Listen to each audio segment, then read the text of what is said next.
God's chosen ones. 6 unusual things people do when they feel your power. They won't say it out loud, but you've seen it in their eyes, the way they offer you free things you didn't ask for, the way they cling to your presence, only to pull away and pretend they never knew you.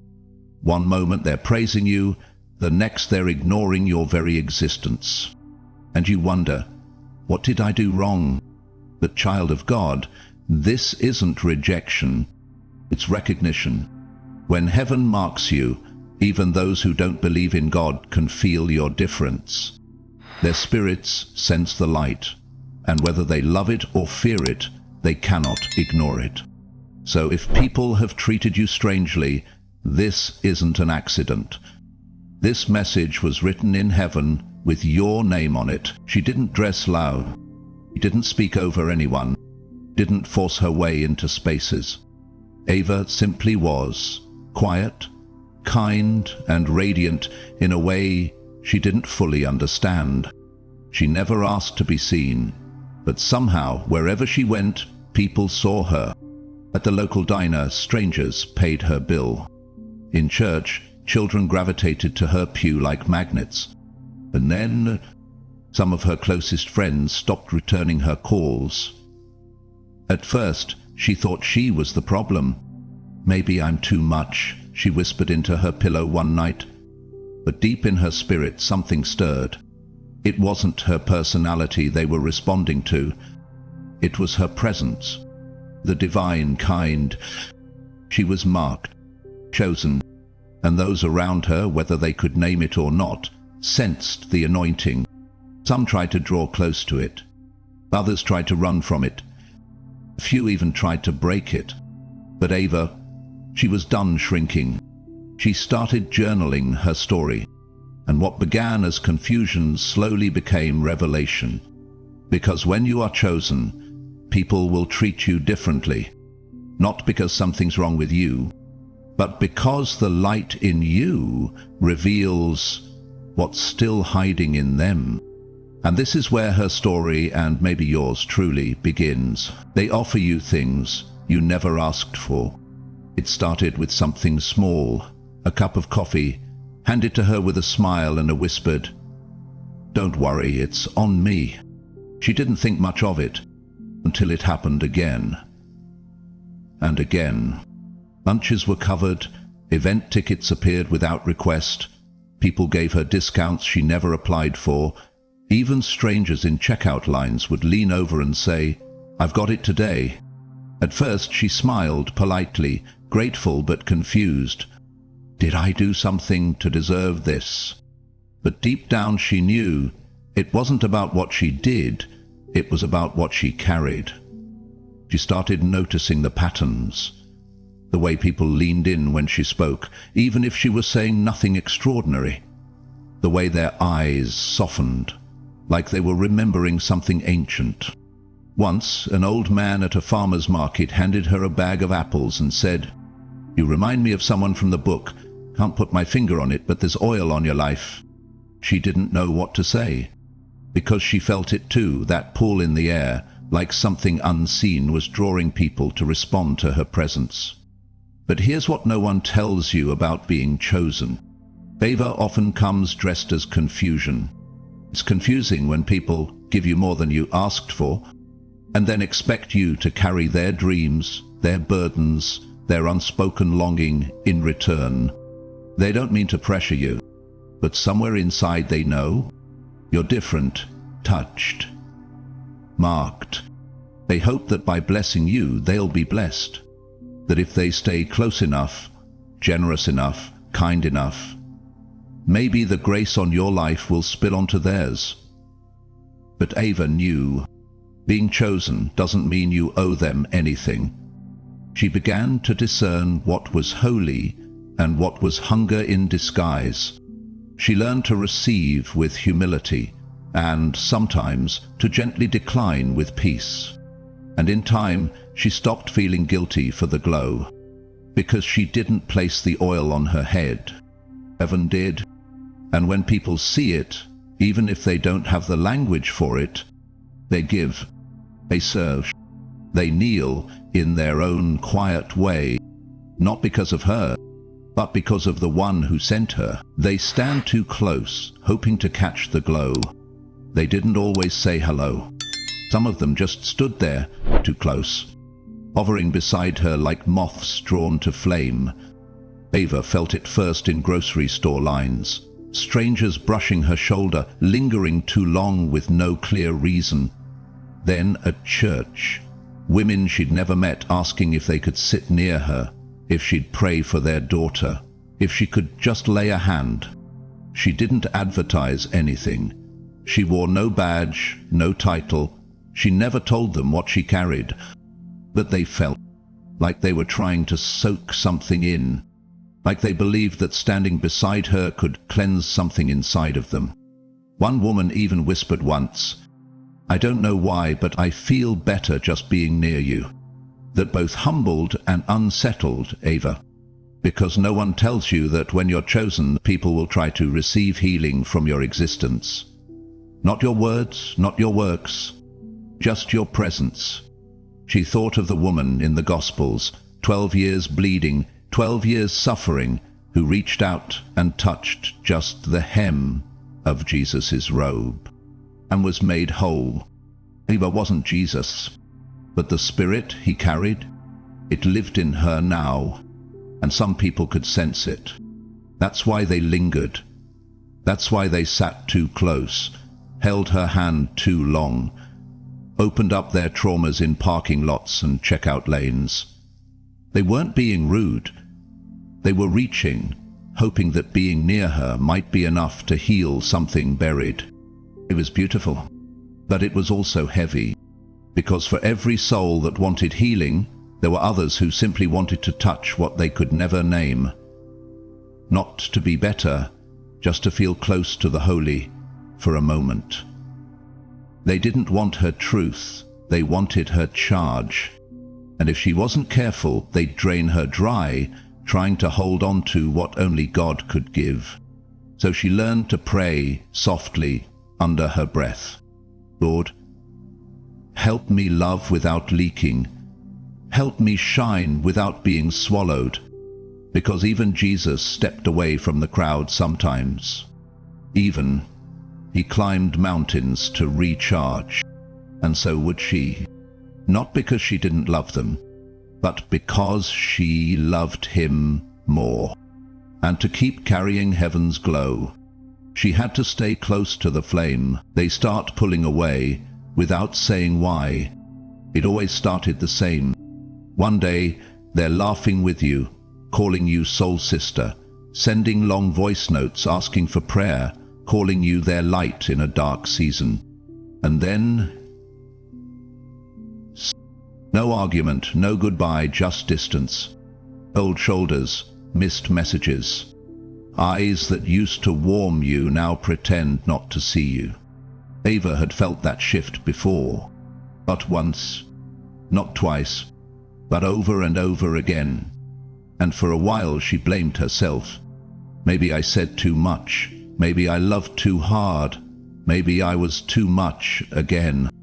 But when she sat still enough to let heaven whisper, she heard the truth. It's not what you did, it's what you revealed.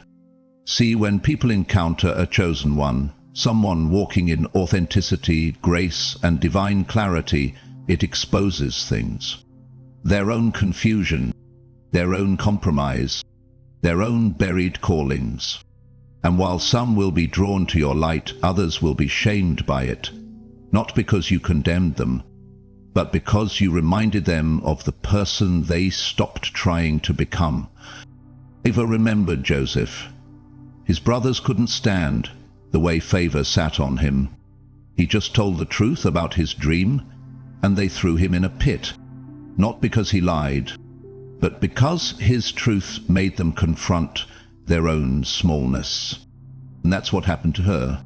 The friends who disappeared weren't confused. They were convicted. They didn't ghost her because she failed them. They ghosted her because she stayed honest, and they couldn't handle how clear her soul sounded next to their noise. So she stopped chasing people who walked away quietly. because chosen ones don't beg to be understood. She learned to bless the ones who couldn't stay, and thank God for revealing who was never really walking with her, just walking near her. And when the loneliness came, because it did, she whispered this to her soul: their absence is not a loss, it's a revealing. And what God reveals, He always replaces with something real. She didn't need everyone to stay. She just needed heaven to stay near. And heaven never left. They pretend not to see you. It's a strange thing to be invisible and undeniable at the same time, to walk into a room, feel the shift in the air, and yet watch people avert their eyes like you're not there. Ava had grown used to it. The way people would skim past her in meetings. The way her ideas would go ignored until someone else repeated them louder. The way certain friends would scroll past her good news like it never happened. And yet, those same people were always watching. They knew every update, heard every rumor, asked others about her, just never asked her. It's intentional. Calculated. A strange game of spiritual pretend. We see you, but if we acknowledge you, we'll have to admit the favor on your life. To that was too costly for their egos. So they chose silence. They chose indifference. But heaven saw it all. She remembered how David was overlooked, even by his father. Samuel asked to see Jesse's sons, and Jesse brought out every boy except the one God had chosen. David was invisible to man, but already anointed by God. And so was Eva.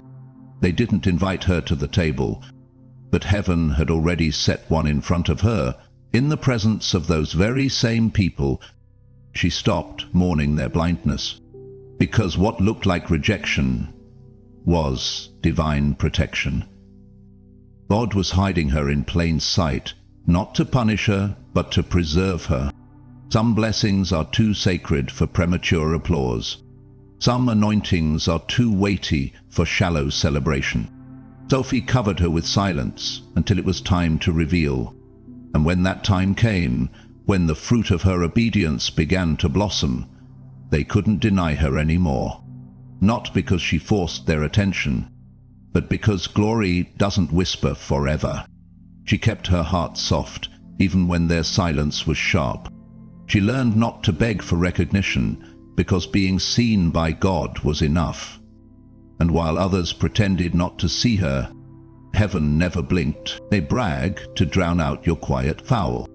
They didn't mean to be loud, but somehow, around her, they always became louder. Their stories got flashier, their voices more dramatic, their sentences peppered with numbers, salaries, car models, the names of places they'd been and people they knew. It was like something about Ava's quiet spirit made them desperate to prove something. "I just bought a new car," they'd say. "We're headed to the Maldives next month. Did you see who reposted my photo?" And Ava would smile, nod, say kind things. But deep down, she felt it. They weren't sharing with her. They were competing with her. Not because she was loud, but because her stillness made noise their ego couldn't silence. She carried a quiet power, one that couldn't be measured in money or applause, and that threatened them. So they tried to talk over it. Even at family gatherings, she noticed it. When she shared something meaningful, a testimony, a small win, someone would quickly change the subject. Or worse, pretend not to hear. "That's nice, but guess what I just bought?" At first, she shrank back. Let them have the spotlight. Let them flood the room with empty glitter. But then she realized it wasn't really about her. It was about the mirror her life became. Because when someone carries peace, it exposes unrest. And someone walks in alignment, it unsettles those living for applause. They needed to feel bigger, louder, shinier, because deep down, they knew she didn't need to be seen to shine. Her joy wasn't performative. Her purpose wasn't filtered. Her crown didn't come with claps. It came with calling. So she stopped apologizing for being unimpressed. She let their bragging bounce off her spirit like arrows hitting armor. She responded with grace, but no longer with shrinkage, because comparison only thrives when you forget your source. And Ava? She hadn't forgotten. Her light didn't need permission. Oh, her value didn't need volume. And her oil didn't come from people. It came from God. They blame you for the storm they started. At first, she took the blame. When things went wrong, the fight, the silence, the tension in the room, she questioned herself. Maybe I was too distant. Maybe I should have apologized, even if I wasn't wrong. But over time, Ava began to see the pattern. It wasn't just miscommunication. It was reaction. It was projection. They were struggling, and instead of owning their mess, they laid it at her feet. We didn't get into that opportunity because of you. If you hadn't changed, we'd still be close. You made me feel small. And the worst part? They said it with conviction, as if her obedience was an offense, as if her growth was an insult. But Ava knew now she wasn't their enemy. She was their mirror, and mirrors are uncomfortable when you're trying to avoid your reflection. What they called distance was Ava drawing boundaries. What they labeled coldness was her finally choosing peace over pleasing. You've changed, they said. She had.